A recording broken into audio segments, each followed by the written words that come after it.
চলতেছে শাওয়াল মাস। আলহামদুলিল্লাহ, এই পবিত্র শাওয়াল মাসে এই চারটি দোয়া বেশি বেশি করে পড়ুন। এই পবিত্র শাওয়াল মাসের ৬ রোজা রাখার পাশাপাশি এই চারটি দোয়া বেশি বেশি করে পড়ুন। জীবনের যৌবনের সমস্ত গুনাহ মাফ হবে।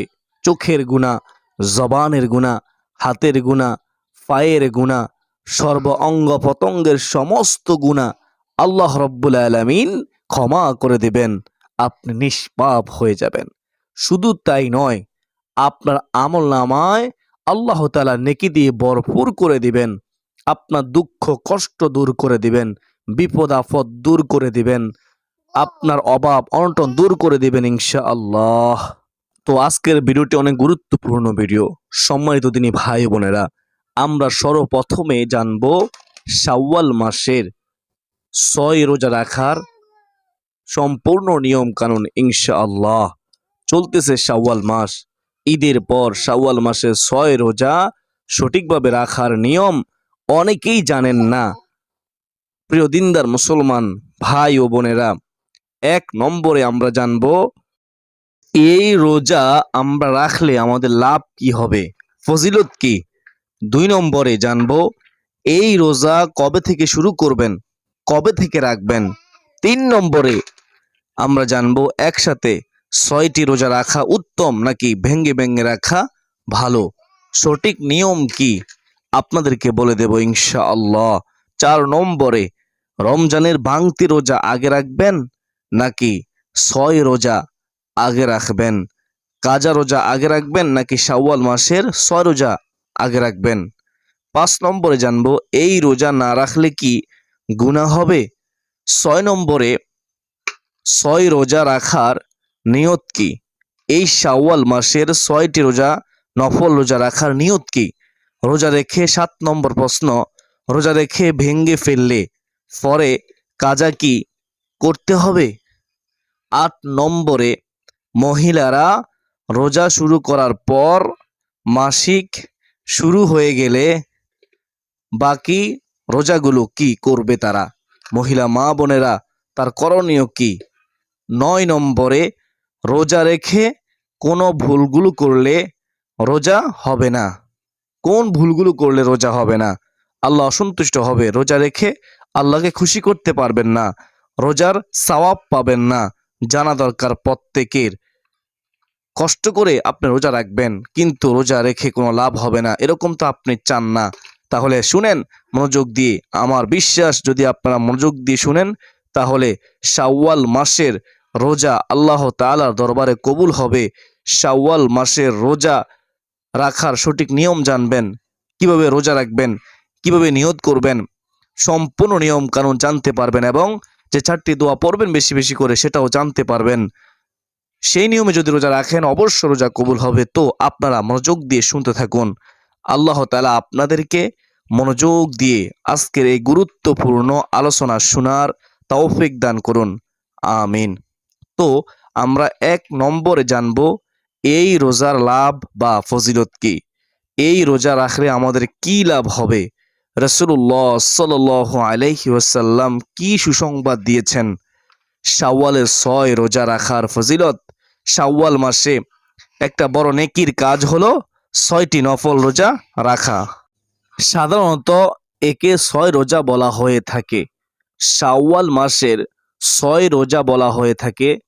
৬ রোজার ফজিলত সম্পর্কে হাদিসের মধ্যে এসেছে, অর্থাৎ হযরত আবু আইয়ুব আনসারী রাদিয়াল্লাহু তাআলা আনহু বর্ণনা করতেছেন, ওই সাহাবী বর্ণনা করতেছেন যে রাসূলুল্লাহ সাল্লাল্লাহু আলাইহি ওয়াসাল্লাম ইরশাদ করেছেন, যারা রমজান মাসের রোজা রেখে, রমজানের রোজা রেখে তারপর শাওয়াল মাসের এই পবিত্র মাসে ৬টি রোজা রাখে, কয়টি রোজা, ৬টি রোজা রাখে, তাদের সারা বছর রোজা রাখার সওয়াব হয়। সুবহানাল্লাহ, ১ বছর রোজা রাখার সওয়াব দিবেন কে, আল্লাহ। মুসলিম শরীফের হাদিস। হাদিসের ব্যাখ্যা, এই হাদিসে বলা হয়েছে যে রমজানের রোজা রাখার পর শাওয়াল মাসে ছয়টি রোজা রাখলে পূর্ণ 1 বছরের নফল রোজা রাখার সওয়াব পাওয়া যায়। আল্লাহর কাছে হয়তো এরকম হিসাব আছে যে প্রতিটি নেকি যেহেতু কমপক্ষে 10 গুণ বর্ধিত করে দেওয়া হয়। কয় গুণ? 10 গুণ বৃদ্ধি করে দেওয়া হয়। অতএব রমজান মাসের 30টি রোজা আর শাওয়ালের 6টি রোজা, এই 36কে 10 দ্বারা গুণ দিলে 360টি হয়ে যায়। 360টি হয়ে যায়। এভাবে রমজানের রোজার সঙ্গে 6 রোজা রাখলে পূর্ণ 1 বছর রোজা রাখার সওয়াব পাওয়া যায়। সুবহানাল্লাহ। দান করবেন যিনি তিনি কে? আমার আপনার রব আল্লাহ। বলেছেন কে? রাসূলুল্লাহ সাল্লাল্লাহু আলাইহি ওয়াসাল্লাম। সুবহানাল্লাহ। আমরা রোজা রাখার চেষ্টা করব প্রিয় দিনদার মুসলমান ভাই বোনেরা। এখন আমরা জানবো 2 নম্বর হলো এই রোজা কবে থেকে শুরু করবেন, কখন থেকে শুরু করবেন। ঈদের দিন রোজা রাখা হারাম। ঈদের পরের দিন থেকে শুরু করে বাকি 29 দিনের যে কোনো দিন থেকে শুরু করতে পারবেন রোজা। শাওয়াল মাসের রোজা রাখার সময় থাকে ঈদের দিন ছাড়া বাকি 29 দিন পর্যন্ত। এই সময়ের ভিতরে শাওয়াল মাসের 6টি রোজা রাখতে পারবেন। আশা করি সকলে বুঝতে পেরেছেন। এখন আমরা জানবো 3 নম্বর প্রশ্ন, একসাথে 6টি রোজা রাখা উত্তম নাকি ভেঙ্গে রাখা ভালো? নিয়ম কি? এখানে শাওয়াল মাসে যে 6টি রোজা রাখার কথা বলা হয়েছে তা শাওয়াল মাসের যে কোনো সময় হতে পারে। শাওয়াল মাসের যে কোনো সময় হতে পারে। ঈদের দিন ছাড়া একসঙ্গেও এই 6টি নফল রোজা রাখতে পারবেন, ভেঙ্গেও রাখতে পারবেন। তবে ভেঙ্গে রাখাই উত্তম। আপনি একসঙ্গেও একটানা 6টি রোজা রাখতে পারবেন, অথবা আপনি চাইলে ভেঙ্গে ঈদের দিন ছাড়া বাকি সময়ের ভিতরেও এই শাওয়াল মাসের 6 রোজা নফল রোজা রাখতে পারবেন ইনশাআল্লাহ। এখন আমরা জানবো 4 নম্বর, রমজানে ভাঙতি রোজা আগে রাখবেন নাকি 6 রোজা আগে রাখবেন? নিয়ম কি? প্রিয় দর্শক, রমজানের রোজার কাজা আদায় করা ফরজ। জীবনের সব নফল একসাথ করলেও রমজানের ফরজ রোজার সমতুল্য হবে না। রমজানের রোজা কাজা আদায় করা আমাদের প্রত্যেকের উপর ফরজ। কখন মৃত্যু চলে আসে বলা যায় না। তো যদি সময় থাকে তাহলে অবশ্যই রমজানের কাজা আপনি আদায় করতেই হবে, এটা আপনার উপর ফরজ।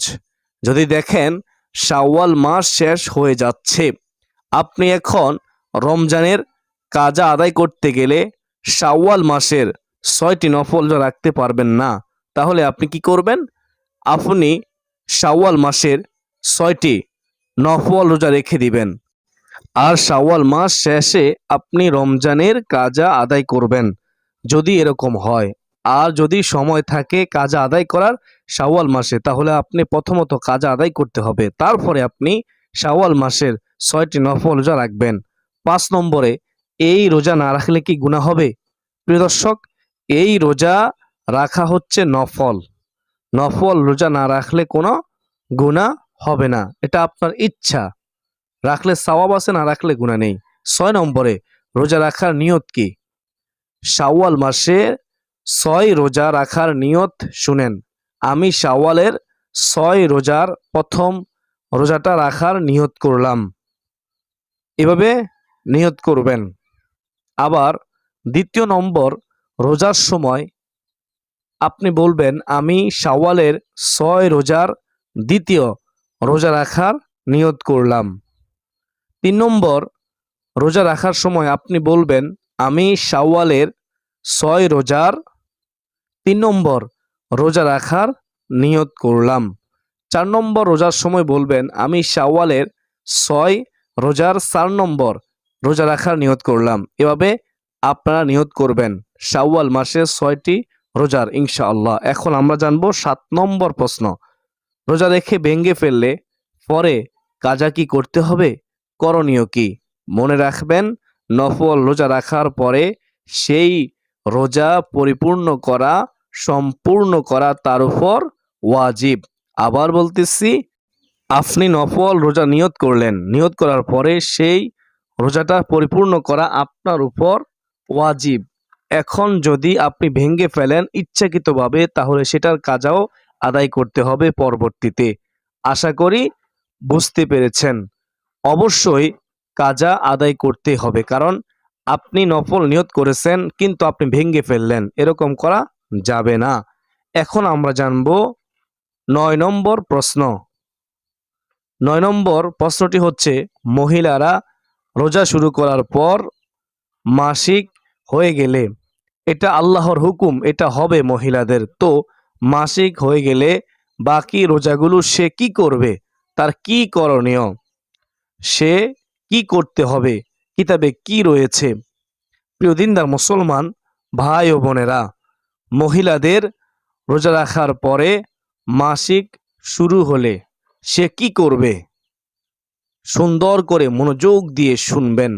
3টি বা 4টি রোজা রাখলে, 4 নম্বর রোজা রাখার দিন বেলা 10টা অথবা 11টার দিকে তার মাসিক শুরু হয়ে গেলে, দর্শক, মাসিক হয়ে গেলে এই 4র্থ নম্বর রোজাটা সে ভেঙে ফেলবে। 4 নম্বর রোজাটা সে ভেঙে ফেলবে। পরবর্তীতে যখন তার মাসিক শেষ হবে, সে সুস্থ হবে, তখন 4র্থ নম্বর রোজা থেকে শুরু করে 5ম, 6ষ্ঠ রোজাগুলো রেখে শাওয়াল মাসের 6টি নফল রোজা আদায় করে নেবে ইনশাআল্লাহ। প্রিয় দর্শক, এখন আমরা জানব 9 নম্বর প্রশ্নের উত্তর। 9 নম্বর প্রশ্নটি কি? রোজা রেখে কি কি ভুল করলে রোজা কবুল হবে না? কি আমল করা উচিত? কোন 4টি দোয়া পড়বেন?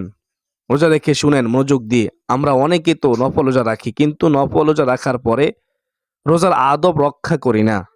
আমরা রোজাও রাখি আবার গীবত করি, রোজাও রাখি আবার মিথ্যা কথা বলি, রোজাও রাখি আবার ছগলখুরি করি, রোজাও রাখি অপর মুসলমানকে কষ্ট দেই, অপর মুসলমানকে আমরা হাত দিয়ে কষ্ট দেই, জবান দিয়ে কষ্ট দেই।